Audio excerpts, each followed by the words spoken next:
예레미야 6장 1절부터 30절까지 말씀으로 예루살렘아 훈계를 받으라, 예루살렘아 훈계를 받으라, 이런 제목으로 말씀의 은혜를 나누고자 합니다.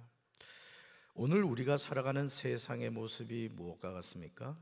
예레미야 5장 30절과 31절에서 이 땅에 무섭고 놀라운 일이 있다고 전합니다. 선지자들은 거짓을 예언합니다. 제사장들은 자기 권력으로 다스립니다. 하나님의 백성은 그것을 좋게 여깁니다. 그러니 마지막에는 너희가 어찌하려느냐, 마지막에는 너희가 어찌하려느냐, 하나님은 하나님의 백성을 향해 묻고 계십니다. 하나님을 두려워하지 않고 살아가는 인생만큼 불행한 인생은 없습니다. 우리 하나님은 사랑의 하나님이시지만 우리 하나님은 공의의 하나님이십니다. 사랑은 품어주는 것이고 공의는 징계하는 것이죠. 그러니까 오늘 우리가 이 하나님의 양면성, 동전의 앞뒤면과 같은 이 하나님의 성품을 이해하지 못하면은 우리가 신앙생활을 버릇없이 할 수가 있다는 것이죠. 왜냐하면 인간의 생사복을 주관하신 분이 하나님이시기 때문이에요. 우리는 다 하나님께로부터 왔다가 하나님과 더불어 살다가 하나님께로 돌아가야 하는 인생이기 때문입니다. 예레미야 6장은 유다에 대한 심판의 확실성입니다. 1절에서 선지자 예레미야는 이렇게 전하죠. 우리 1절 읽습니다. 베냐민 자손들아, 예루살렘 가운데로부터 피하라. 드고아에서 나팔을 불고 베탁게렘에서 깃발을 들라. 재앙과 큰 폐함멸이 북방에서 엿보아 오미니라. 아멘. 베냐민 지파는 예레미야가 속한 지파입니다. 적의 침략이 임박함에 따라 선지자는 경고의 나팔을 울릴 것을 촉구하면서 무장하고 침략자들을 맞아 싸우라고 전합니다. 예레미야는 베냐민 자손을 향하여 예루살렘에서 도망쳐 나와서 피하라고 합니다. 너희는 드고아에서 나팔을 불라고 합니다. 베탁게렘에서는 봉합불을 올리라고 합니다. 왜냐하면 재앙과 파멸이 북쪽에서 밀려오기 때문이죠. 얼마나 두렵고 떨립니까?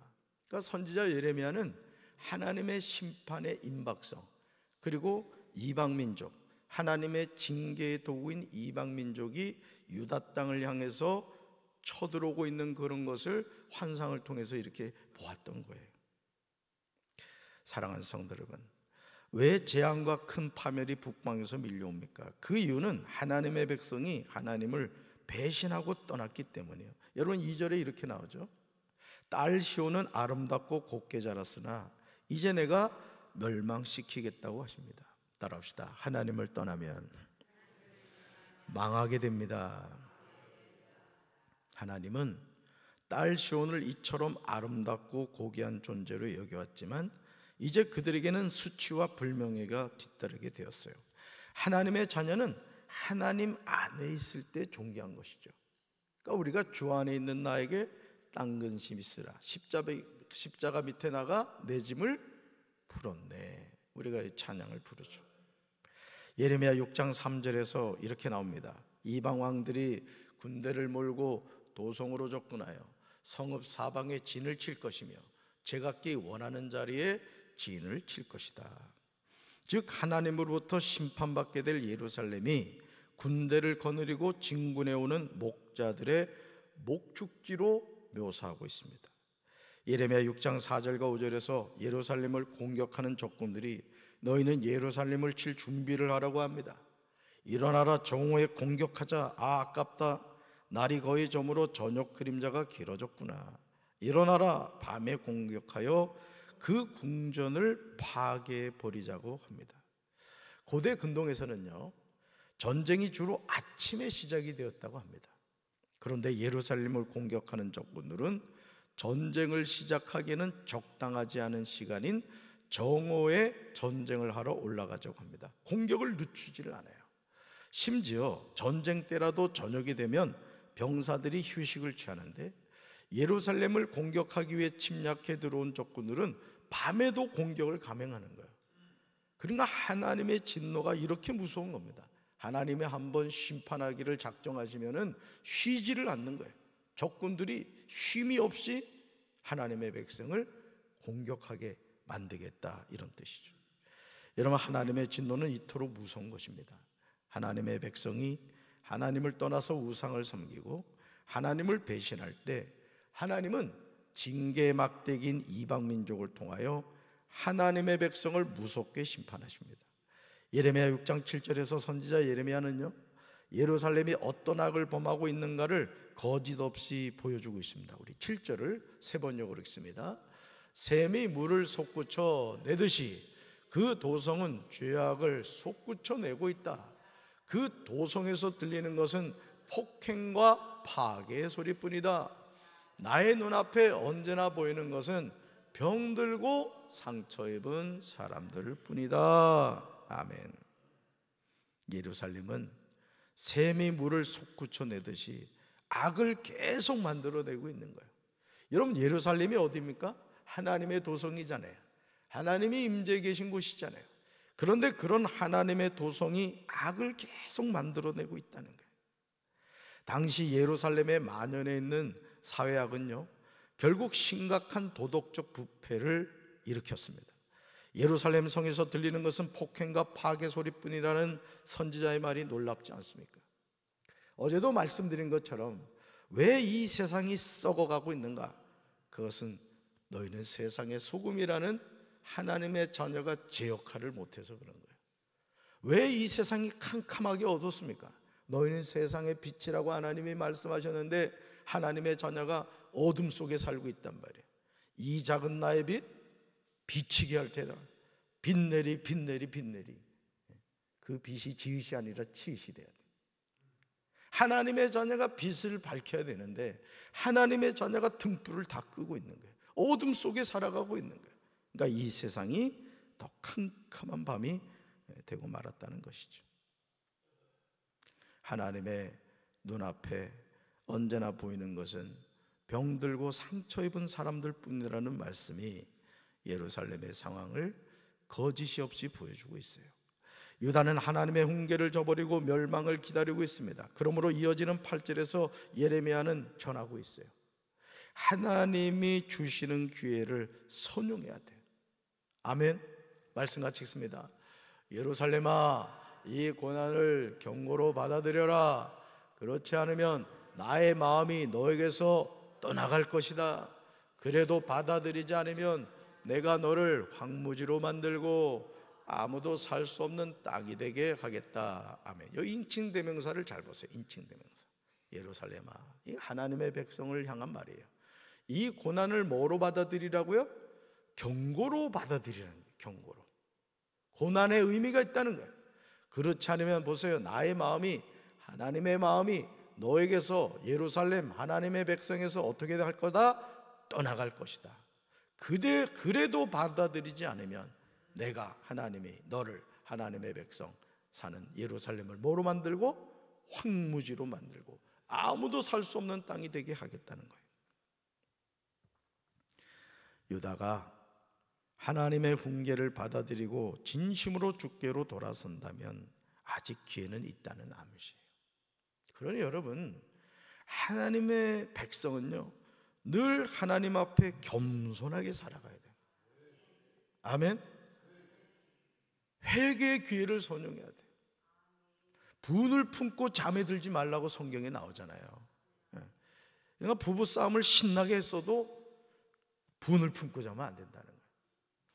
남편이 무릎을 꿇든지 아내가 무릎을 꿇든지 그리고 잠을 자란 말이에요. 이런 거는 자빠져 잔다고 표현하는 거예요.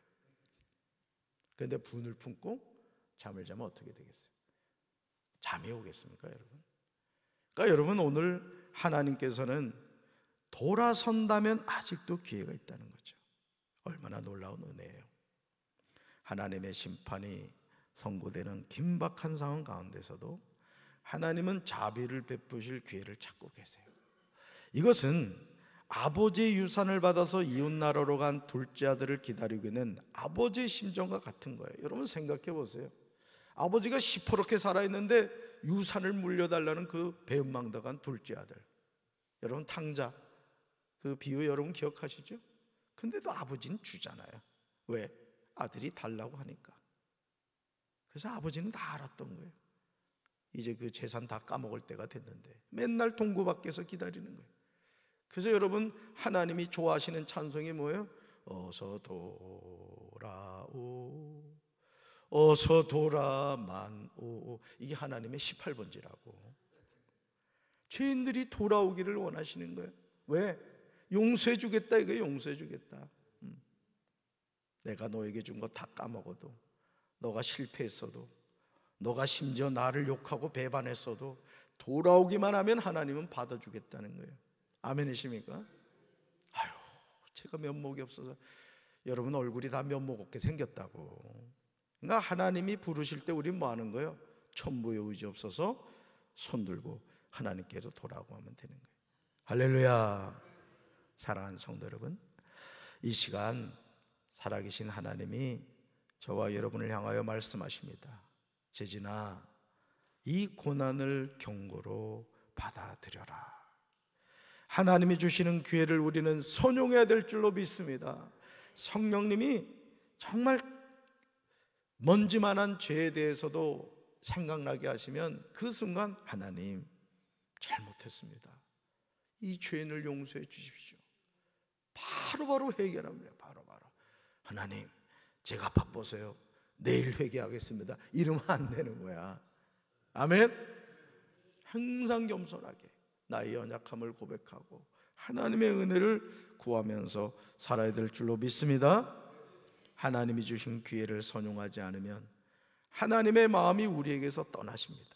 우리를 황무지로 만들고 아무도 살 수 없는 땅이 되겠다고 하십니다. 예레미야 6장 9절부터 15절에서요 벌받을 백성에 관하여 말씀하십니다. 하나님이 아무리 경책하셔도 그 귀가 할례를 받지 못하면 듣지를 못하는 거예요. 읽어볼까요? 귀가 있다고 다 듣는 것이 아닙니다. 눈이 있다고 다 보는 것이 아닙니다. 아멘. 내가 봤다고, 내가 들었다고 그렇게 얘기하면 안 돼요. 내가 잘못 봤을 수도 있고 잘못 들었을 수도 있는 거예요. 그래서 항상 하나님의 자녀는 영의 눈이 열려야 되고 영의 귀가 열려야 되는 거예요. 하나님의 말씀을 들어도 그 말씀을 통해서 가슴이 찢어지는 회개와 은혜를 받는 사람이 있는가 하면은, 어떤 사람은 그냥 졸다가 가는 거예요. 그냥 입신 들어가가지고 그냥. 그래가지고 또 딱 정신을 차렸는데 아주 그 부분만, 야, 목사님 오늘도 까는구나.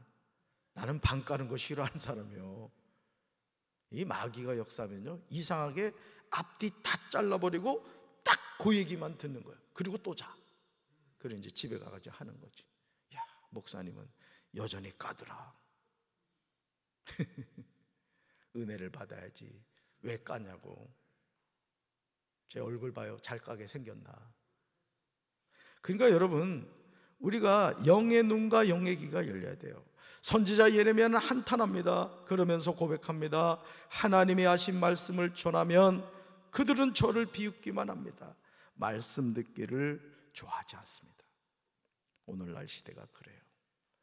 그게 사실은요, 저도 이렇게 목회를 하면서 성도들한테 어려운 이렇게 이야기를 할 때 있어요. 저도 이 설교를 준비합니다마는, 말씀을 준비하다 보면은 솔직히 제 인간적인 생각으로는 요 구절은 빼는 게 좋겠다, 이런 마귀의 음성이 들릴 때가 있어요. 그거 너 얘기했다가 너 별로 안 좋아, 막 이런 감동이 된다고. 그런데 그런 말씀은 꼭 전해야 되겠더라고. 왜? 하나님이 주신 말씀이기 때문에 그런 거예요. 할렐루야. 그래서 강단에 서 있는 담임 목사는 사사로운 감정에 얽매여서 말씀 전하면 안 돼요. 본문에서 하나님이 우리에게 주신 말씀이라면 날선 10푸른 검이랄지라도 그건 전해야 되는 거예요. 왜? 그 말씀을 통해 변화되고 돌이킬 사람이 있기 때문에 그런 거예요. 할렐루야. 때로는 기분 나쁘게 들리는 말씀이 들려오면은, 아, 저 말씀은 나에게 주신 말씀이구나, 내가 돌이켜 회개하면 되는구나, 그러면 되는 거예요. 하나님은요, 돌이키는 사람은 다 받아주신다고요. 아멘이십니까? 그래서 말씀의 은혜 받는다는 것은 뭐와 같으냐? 병원에 입원한 환자를 우리 의사 선생님들이 메스를 가지고 잘라낼 거 잘라내고 꿰맬 거 꿰매잖아요. 그런 겁니다. 여러분, 설교 시간은 우리가 영적인 수술을 받는 시간이에요. 팔짱 끼고 설교 준비가 오늘은 좀 부족한 것 같아. 2대8이 잘 안 나왔는데. 이런 시간이 아니라고. 영적인 수술 받는 시간이요. 아멘이십니까? 졸 시간이 아니라고. 졸 시간이. 냉장고에 그 음식이 오늘까지 상하지 않을까, 뭐 이런 생각하는 시간이 아니라고. 설교 시간에 좀 눈 감지 주마. 무서워 죽겠어. 눈에 뵈는 사람이 없잖아. 눈 감으면. 그지? 항상 눈을 초롱초롱 뜨고, 안 되면 안경에다 눈동자라도 붙여놓고 자라고. 여러분, 예레미야가 지금 탄식하는 게 뭐예요? 하나님이 하신 말씀을 전하면 그들이 저를 비웃는데, 말씀 듣기를 좋아하지 않는다는 거예요. 아무리 하나님이 전하시는 경고의 말씀을 전해도 귀가 막혀 듣지를 않는다. 저는 우리 교회가 항상 영적으로 깨닫게 되길 주님의 이름으로 축원합니다. 여러분, 우리 강경제일교회가 이 강경이 있기에, 강경이 그래도 이만한 거야. 난 그렇게 믿어. 아멘. 모교회 사명이 그래서 중요한 겁니다. 모교회가 본을 보여야 되고, 모교회가 영적으로 깨어 있어야 돼. 저는 사실은 제가 이 감리사가 되면서 제 마음의 소원 가운데 하나가 어떤 게 생겼냐면은, 아마 강경지방에서도 지금 금요 성령 기도를 하는 교회가 많지 않을 거예요. 근데 이 목사들이 또 이게 속이 좁아가지고 그럴지 모르지만 어떤 소원이 있냐면, 우린 금요 성령 기도를 하니까 금요일마다 강경지방 교회들이 다 우리 교회 모이는 거야. 그래가지고 목사님들 돌아가면서 설교를 시키는 거지. 그래서 같이 뜨겁게 찬양하고 말이에요. 우리 강경지방 다 모여도 충분할 것 같아, 내가 볼 때. 찬양도 하고 말이야. 우리 김현종 선수 찬양도 잘하잖아, 그죠? 이미 이화교회 예성이는 미리 알아서 지금 와서 악기 연주를 하잖아. 여러분 안 보이지? 저 예성이 앉아 있잖아. 염성 목사 아들. 염 목사가 전화해가지고 우리 아들이 그 베이스 기타를 전공하는데 와서 좀 같이 연주하면 안 되겠냐 그래가지고 오라고 그랬지. 나는 오는 사람을 막진 않잖아. 가는 사람도 막지 않아. 가겠다는 걸 어떻게 하겠어. 그런데 그런 소원이 생겼어요. 여러분 괜찮죠? 근데 이 목사들이 좀 그래 마음을 열고 와야 되는데, 우리 성도 또 뺏길까 봐 또 그럴 것 같아가지고 좀 조심스럽게 한다. 그런 소원이 사실은 좀 생겼습니다. 여러분 기도해 주세요. 자, 그러므로 예레미야 6장 11절에서 선지자 예레미야는 이렇게 고백해요. 같이 읽습니다. 그들을 향하신 주님의 진노가 제 속에서도 부글부글 끓고 있어서 제가 더 이상 주님의 진노를 품고 있을 수도 없다. 아멘. 이게 예레미야의 탄식이에요. 지금 그들을 향하신 주님의 진노가 이 예레미야 가슴 속에서도 부글부글 끓고 있대요. 그래서 예레미야가 더 이상 주님의 진노를 품고 있을 수 없다는 것이죠. 결국 거리에 있는 아이들, 모인 청년들, 남편과 아내, 나이 든 사람과 늙은이가 잡혀가게 되는 거예요. 하나님의 신 기회를 선용해야 돼요. 사랑하는 성도 여러분, 자녀들 예수 안 믿는 분들 있죠? 그렇죠? 교회를 다니는 척하고 믿음 없이 사는 자녀들 있죠? 그렇죠? 눈에 흙 들어가기 전에 그 자녀의 이름을 불러가며 탄식하며 기도하셔야 돼. 아멘. 정말 그 자녀들이 인격적인 예수님을 만나서 나보다 더 하나님을 사랑하고 더 섬기는 교회에서, 예를 들어 그 교회에 갔을 때 그 목사님한테 제일 큰 부모의 칭찬이 뭔지 아십니까? 어머니, 아드님, 우리 교회 정말 기둥입니다. 어머니, 따님이요, 우리 교회 열목수래요. 열목수. 아멘을 해야지, 아멘을. 그런 칭찬을 듣는 성도들 되시기 바라요.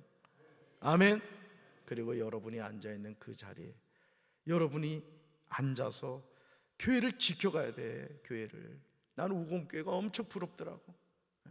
우공교회는 자녀들이 결혼해도 그 교회를 지키잖아. 그런 교회가 돼야 된다고. 이런 시골교회가 앞으로 여러분 50년 100년 후에 이 교회가 이 지역을 지켜갈 수 있는 방법이 뭐가 있겠어요? 자녀들이 그 자리를 지켜가야 되는 거예요.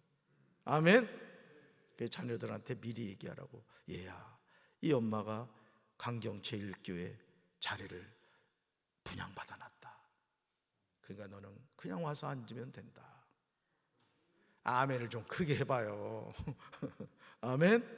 네, 그래서 우리 교회 자녀들이 시집장가 가면 꼭 그 자리를 지켜갈 수 있는, 그래서 우리 교회 정말 청장년 선교회, 젊은 여성교회가 왕성하게 세워지는 그런 교회가 되기를 주님의 이름으로 축원합니다. 가슴에 손 얹읍시다. 사랑의 주님, 돌이킬 기회를 하나님이 주실 때 핑계대지 말고 자신의 죄를 자복하며 하나님께로 돌아가는 저희들 되게 도와 주시옵소서. 예수님의 이름으로 간절히 기도합니다. 아멘.